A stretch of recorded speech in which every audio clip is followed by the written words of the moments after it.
Today, I have the pleasure of talking to Michelle Gleba Rafalski. Michelle grew up in the family business, Gleba Associates, before officially joining full-time in 2019, where she now leads business development and operations. She holds a Bachelor of Science in Business Administration and Marketing from the University of Tennessee and brings additional experience from the investment real estate industry. Michelle carries her Series 7, 24, and 66 security licenses along with her insurance license. Outside the office, she and her husband, Nick, stay busy chasing their two daughters, 2-year-old Emma and 6-month-old Leah, with their dog Barley never far behind. Fellow How Did I Get Here overachievers and quiet powerhouses, please join me in welcoming Managing Partner of Gleba Associates, Michelle Gleba Rafalski. Hi, Michelle. Hi, thank you so much for having me, Christine. I am so happy to have you here because you have a very interesting story. So I do want to point out that when we say the family business was started by your mother. Correct. And you are following in your mother's footsteps. Yes. Yep. Could you give me an overview of how that came to be? And that would include, so your mom decided to start a business and there you are, the kid, watching it all happen. How did that happen? I joke that the business is baby number 1 and I'm baby number 2. So I was very much born into my mom owning the company and running it. I don't know any different. So that's definitely one thing that I hear a lot of people say, how did your mom start it? How did that go as a kid? I don't know because I was born second. So I saw the business up and running already. Did your mom ever talk about, as you were growing up, oh my gosh, this happened, sometimes it gets difficult in life. Did you ever hear anything like that from her? Not as a kid. Now that we're older and I'm in it, there's more of that discussion, especially now that I have my kids. I called her one day having an absolute meltdown. I'm like, I don't think I've had a full week of work in 2 months. Like, how did you do this? She's like, I don't know. I don't know. You power through and, family comes first. And that's really the story there. And you do what you can. And when you're juggling, you look at what's glass and what's plastic and let the plastic ones fall because you can't carry it all. I love this analogy. It's because you're right. When we talk about like spinning plates and all these things that are up in the air, something is going to fall. But what you've just pointed out is it's the non-breakable stuff. It's the stuff like you're going to try and preserve the breakable stuff. Let the other stuff go because you'll just pick it up later, right? 100%. So, if I missed Spirit Week at school, who cares? Sorry, girls.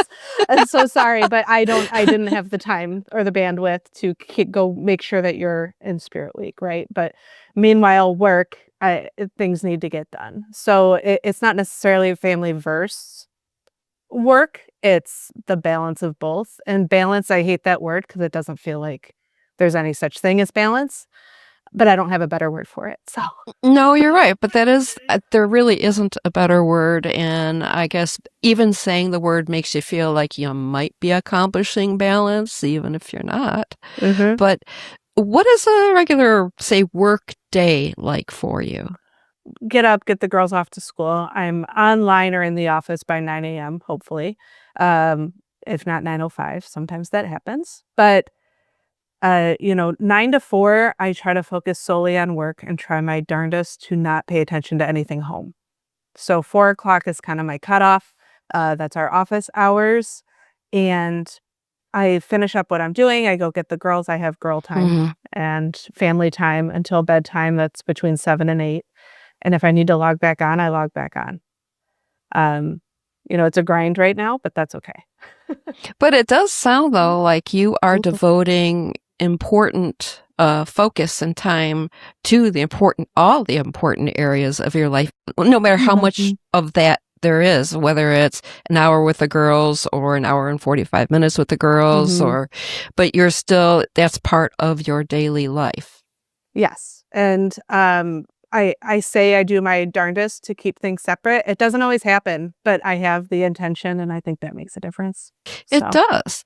So having said that, you're following in your mom's footsteps. I feel fairly certain if your mom were here, which by the way, she is alive. She's just not here. not physically in the building. Yes. Not physically in the building. She would agree that she probably had incurred a lot of incidences where she would just be questioning, why am I here? Why am I here? Mm-hmm. How am I going to do this? And especially, with a baby and trying to compete and trying to prove that she knows what she knows, all these things, for me, from my experience, that still hasn't changed. Right. But for you, how is it that when you have such an amazing role model that a lot of us don't, how is it that you might at some point or currently feel like, I don't know if I can do this? Can you kind of describe, like, at what point did you say, I can do this, I can do this, and then, you know what, I don't know. I would argue that point still hasn't happened, but you just do it. You power through, right? And there's always some reason that I feel like, okay, I'm not doing good enough, but I feel like that's the reason I'm doing what I'm doing, is because I have that drive of, I'm not good enough yet. I need to keep going. Oh, but would you say your passion for what you do is what powers you through? I would say that, yes, and the support I have. I didn't really answer your first question of, how did I end up in the family business? And I'll go back to that because that answers this current question. I always told my mom what she does is really boring, and I will never do what she does. I'm a financial advisor, for those who don't know, and I always thought, I was like, Mom, what you do is kind of lame. I don't really want to get into the family business. And we both understood that. We moved on with our lives. It was July 1st. I was going to be 30 in that December. And I literally woke up one day and I said, oh my gosh, I hate my job. I don't know, like, this is not what I want to go into being 30 doing when I was in investment real estate. I went into the office. I talked to my manager. He looks at me, he's like, so are you quitting? I was like, I think I'm quitting. Like, I didn't know what I was doing going into it. Ended up quitting my job. First call is obviously my husband. Second call is my mom. She was looking for someone to kind of take over operations. She was looking to slowly work on retiring. We have Moise, my partner, who is absolutely excellent with clients, does the one-on-ones, does the actual financial planning, I'll say. He's in the weeds and I'm 10,000 feet in the air. She was looking for someone to do operations, run the business, business development, that kind of stuff. All the stuff Moise doesn't like doing. I was like, well, I know the business. I've done your marketing, I've done file prep, I've done all sorts of stuff my entire life. How about I come in, then I get I have a paycheck to kind of support myself while I look for what my next steps are, because I have no idea. And then I can kind of set up your business and have it ready to go, and you don't have to rush to find this new person. And for us, it was like, oh, this is a perfect situation. I go in for a few interviews, didn't like any of the jobs I was looking at. Turns out I really looked forward to waking up every day and doing my job. At Gleba and Associates. At Gleba and Associates. So I was like, you know what, this could work. And Mom and I had a very, what I'll call, business conversation where we have a contract. Let's talk about the details. Let's make sure that this really works, because there's a whole nother level when you are mother-daughter. How do you do that? Honestly, when I think about this, so you have this, we're having this very important decision, life-changing decision. Yeah. And my mother and I are going to work out contracts. Yeah. Your mother and you. How does that feel? How do you do that? Both of us saw the benefit in doing it. So it was a positive experience for both of us, because if we get in an argument, and we're not ones to hold grudges, but we will speak our minds. And if we ever got in an argument, okay, let's go back to the contract. What did we say? Right? Let's make it very cut and dry. We don't want this personal relationship to be affected by our business one if we can help it. So we tried very hard to think of anything we could and put it in writing and make sure that our business versus personal is separate. I don't know how she separates it. I separate it by when I call her Jill, she knows it's going to be work. If I call her mom, she knows it's going to be personal. So I think that's fabulous. You know, we always hear about setting boundaries in our life in all various areas. And that's exactly what you have chosen to do. And by honoring that, you can honor both sides of your relationship, business and personal, so she can still be mom. Does she bake cookies? no, I do though. I don't have time for cookies, daughter. No, she's busy living her best retired life, playing pickleball and golfing and everything else in Florida. You know, it's got to feel awesome for her that she knows she can really trust the direction of Gleba and Associates because you know how that business runs. Yes. And your Yeah. heart's in it. So that's cool. Mm-hmm. So that being said, where would it feel for you that's like, if you basically were raised in the business. So how did that come to be that you feel like, I don't know if I can do this. I'm not good enough, or I'm an imposter, or how does that happen? I feel like it's a really easy answer, but other people looking in, I kind of see your point of view too, where for me, I came in, it was 2019. January 2020 was kind of when I started taking my exams for all the licenses you listed off in the beginning. Started taking over operations slowly so Jill and Moise could kind of back off from operations and focus on clients. And then March 16th, 2020 happened. And I was in training and coaching with my broker dealer. I was on a plane to come home on that day. I get off we all landed, everyone's phones started blowing up when we were on the turnpike because the state of Michigan is shut down and none of us know what that really means. So I come into the office the next day and I walk into my office. Everyone follows me into my office and says, "What are we doing?" And I'm looking at them like, I just started. What do you mean? What are we doing? Like, you guys have more experience than I do. And they're like, "Well, you're the one who kind of makes the calls." And I'm like, "Oh, okay." And luckily I have an absolutely wonderful team that they can give me all the information that I need and I can make a decision on that. But I feel like it was kind of lucky in the sense that no one knew what they were doing. So it wasn't just me in this, oh my gosh, what do I do? Everyone was panicking. Everyone was kind of figuring it out as we moved along. So I did have that benefit, but also I had zero experience before we got dropped okay, everyone worked from home for 2 weeks. That turns into months and months and months. It was very stressful being the one who had to make those decisions. And I felt like I was 2 months into making decisions. And here we are. Well, technically you were just 2 months into making it. So how did you do that remotely then too? Because you can't even be in the same room as everybody where you can kind of knock things out together. You're kind of in your own little chamber of silence as you're trying to figure out how, Zoom, we all know. So yes, you can Zoom, but there's a difference. It's not the same. It's not the same. So COVID has turned us into a hybrid office. So a handful of us really enjoy working from home, but not all the time. I'm one of them. So I work from home a day or two a week. We have someone who lives an hour away, so he works from home except for a day or two that he comes in. Because everything's on, a lot of people prefer to meet over the computer now, whether it's Zoom, Teams, whatever. A lot of people prefer that, which is fine. We try to have a day a week that most of us are in the office. But that's how hybrid kind of formed. But to answer your question of how I did it, a lot of mistakes, a lot of figuring it out, really good support from everyone at the office because we're lucky. We've had people in our office Lori has been with us what feels like my whole life.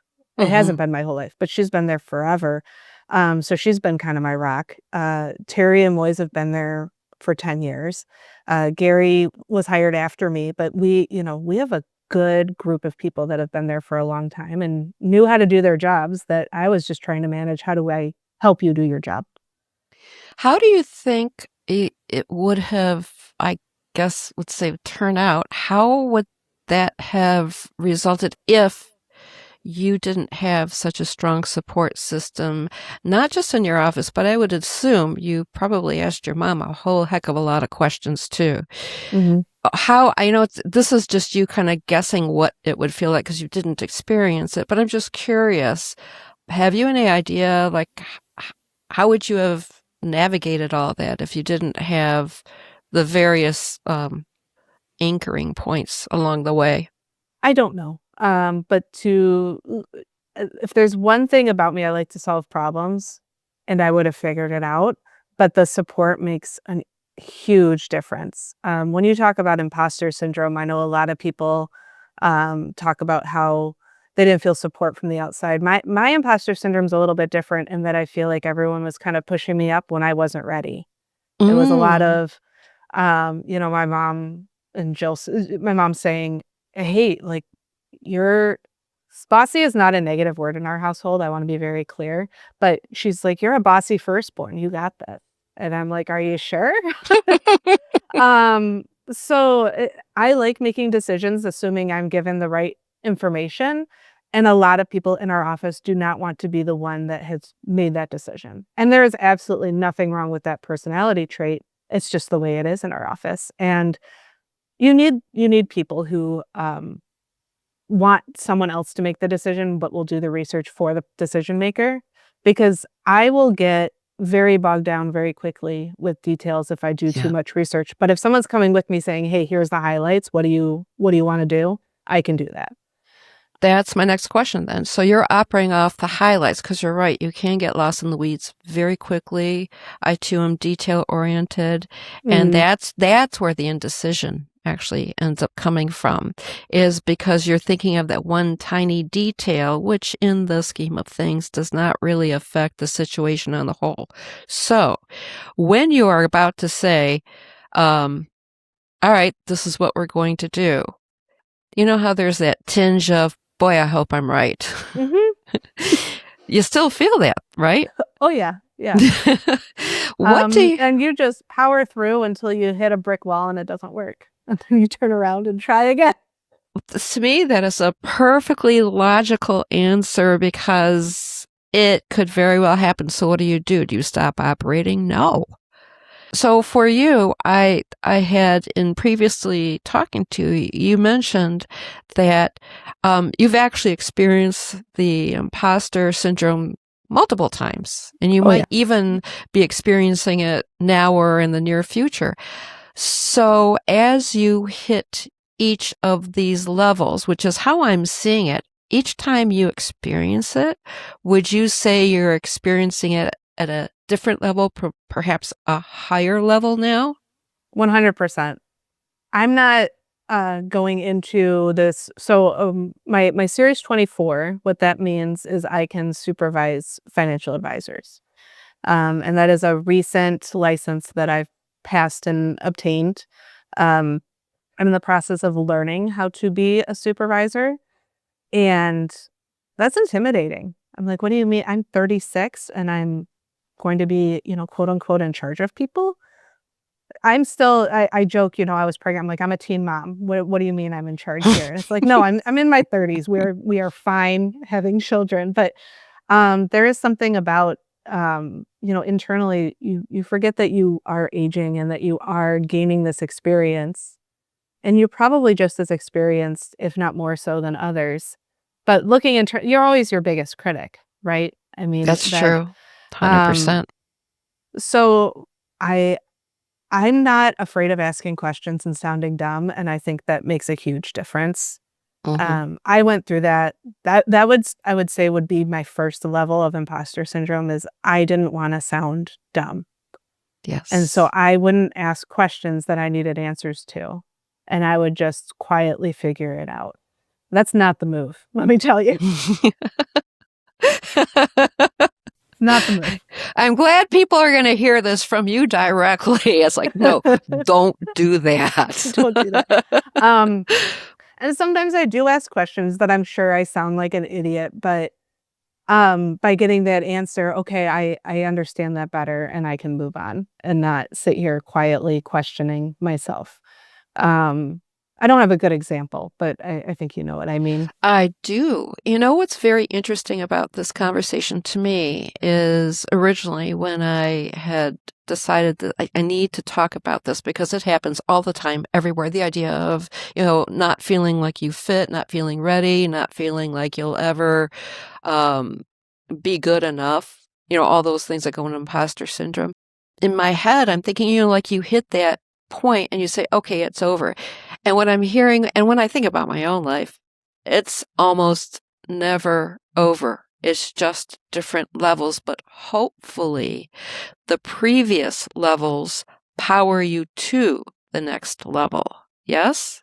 Yep, I would agree. Yeah. So for those who are, and it sounds to me like the idea of being in a supervisory role, and this I also had learned in my own experience, when you're in your 30s and you're supervising those who are older than you and are veterans in an industry. I know I had encountered, I'm curious if you had, those who say, oh, yeah, no, I'm sorry, I'm not going to listen to this person. Have you encountered that yet? Yes. It's very awkward. It's very Yes. uncomfortable. How do you deal with it? My heart rate spikes. Yeah. I'd probably start physically sweating.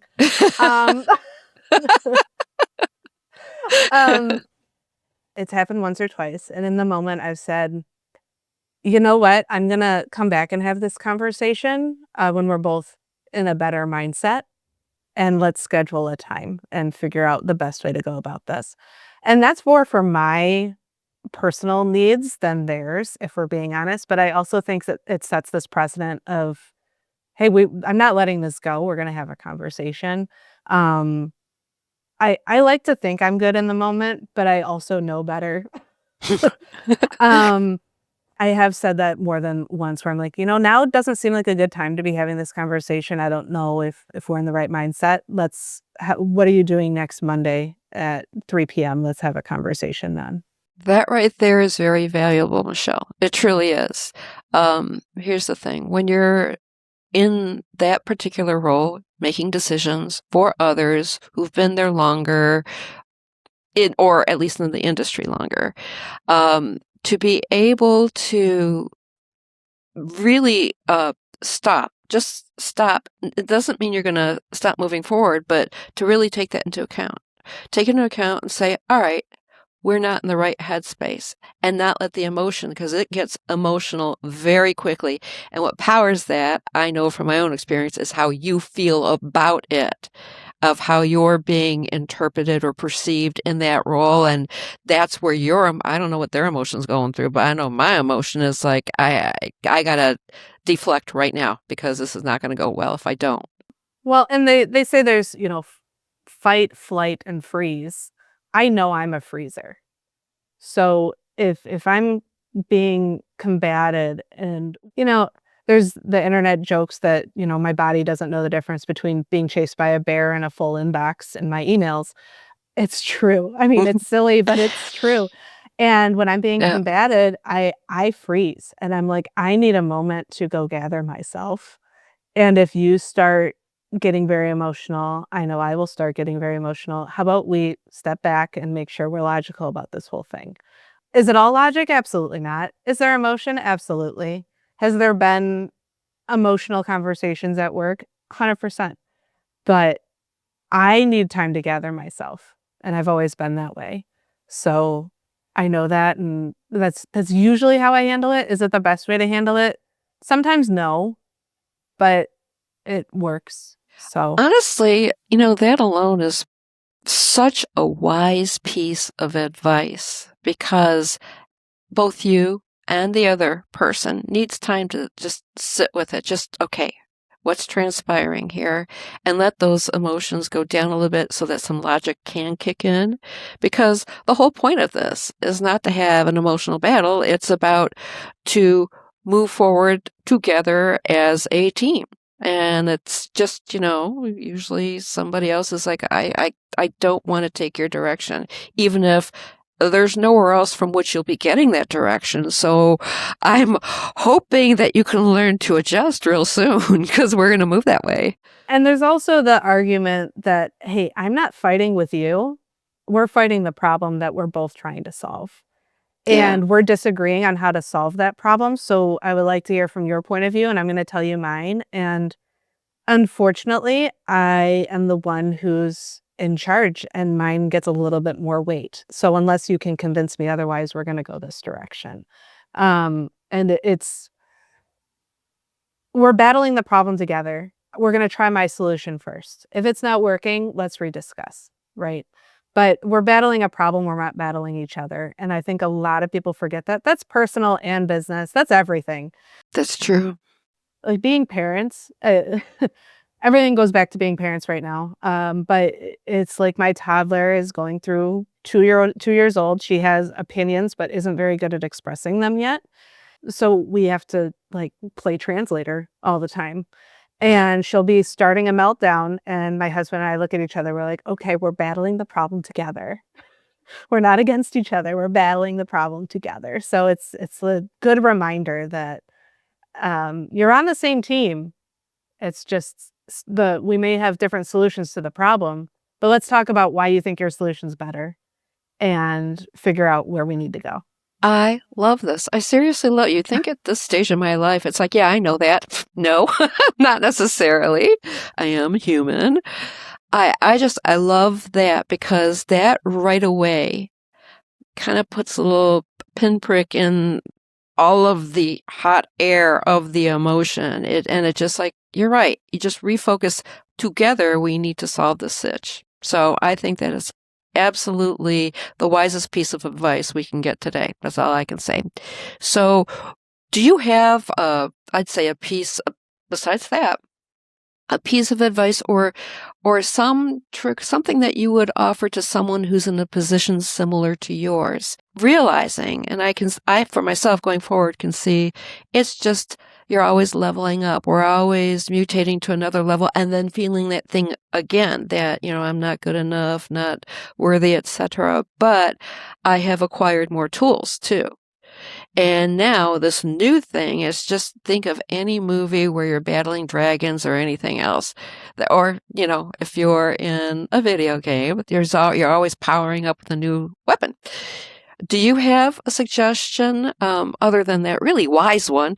Do you have another suggestion for anyone listening that is about to enter that realm of, I'm about to be a supervisor, and I got to say, I'm really nervous about this?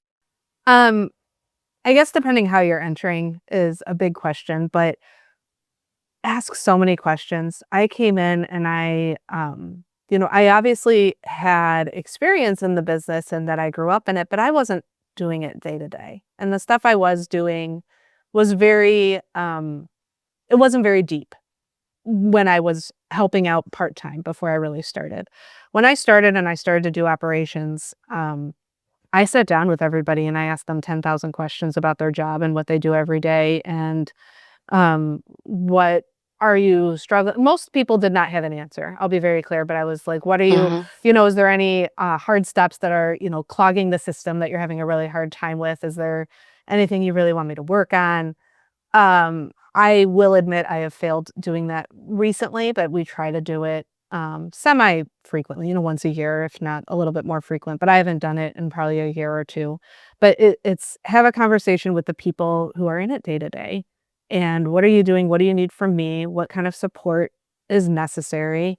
And you have to believe them, because I realize as a supervisor, I'm not doing this stuff day to day. My great idea could make a ton of sense on paper, but they're in it and they're like, you just added 2 more hours to my week of work and it's not worth it. Listening is important. And I don't think people listening to the Imposter Roster are going to be having this problem, but you got to kind of check your ego at the door, and ask a lot of questions. My mom always joked, but half joked, I should say. It's very real. She hired people who are smarter than her, and they're good at their jobs, and they know better than I do because they do it every day, and they're experts at what they do. And as you know, when you truly do believe in yourself, you also believe you don't know everything, and you're okay with not knowing everything, hence the questions that are asked, hence the, meaning asking a lot of questions and being able to say, oh, okay, that was pretty logical. All right, next question, because you'll get some answers and you'll say, oh, I probably should have known that. But you can't know everything. Yeah, it doesn't matter. You know it now if you didn't know it before. So that's how you know you're not an imposter, because you are doing your best to truly understand the situation. You know what you know and you know what you don't know, which is so big. Yes? Yes. And I don't know when people will be listening to this podcast, but Artemis 2 just landed. It had its big moment.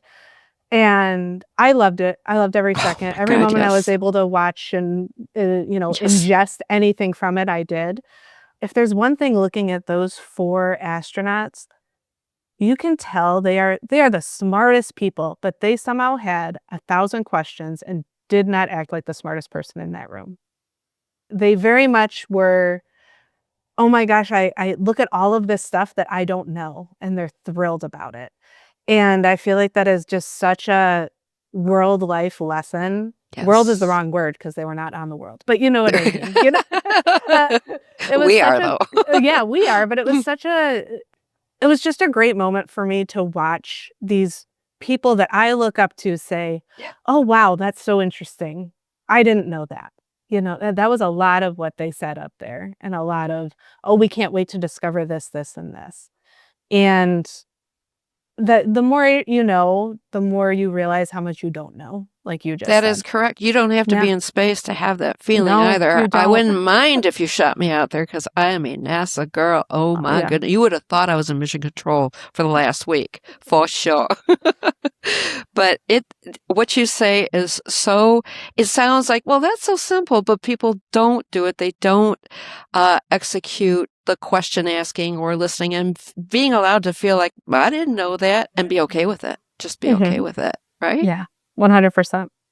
So it seems to me, hearing that you are the second generation female in a financial industry that is, it can be tough. It can be very tough. I know you're up against a lot of really big stuff, and not, maybe now there are more, but for a long time there weren't a whole lot of women in there, so you definitely have some other things you have to contend with.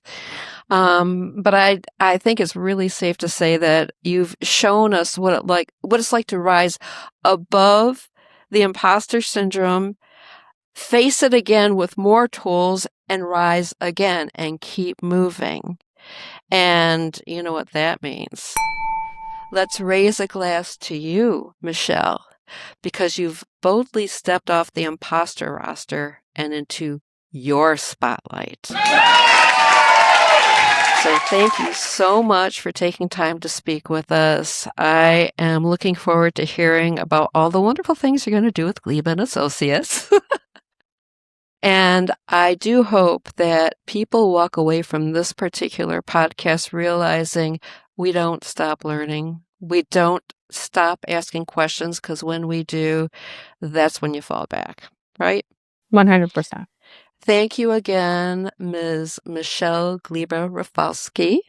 Thank you, Christine, for having me. This was wonderful. It was a lot of fun. And everyone else, thank you so much for listening or watching, and I'll see you again. Bye-bye.